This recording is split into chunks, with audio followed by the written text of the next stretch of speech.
your forgiveness is guaranteed.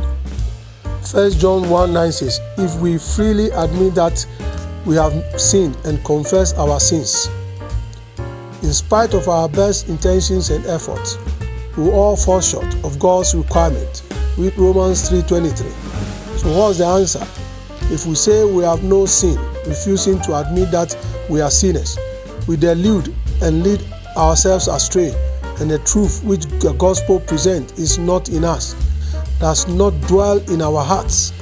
If we freely admit that we have sinned and confess our sins, He is faithful and just, true to His own nature and promises, and will forgive our sins and cleanse us from all unrighteousness.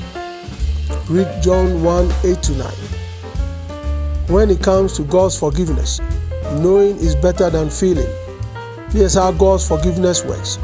Consciousness of sin leads to conviction of sin, and conviction of sin leads to confession of sin, and confession of sin leads to cleansing of sin, and cleansing of sin leads to confidence before God. Read 1 John 3:21-22. You say, I don't feel worthy of God's forgiveness. You will never be worthy of it. God's forgiveness is not based on your worthiness, but on Christ's. Furthermore, God is not like your parents.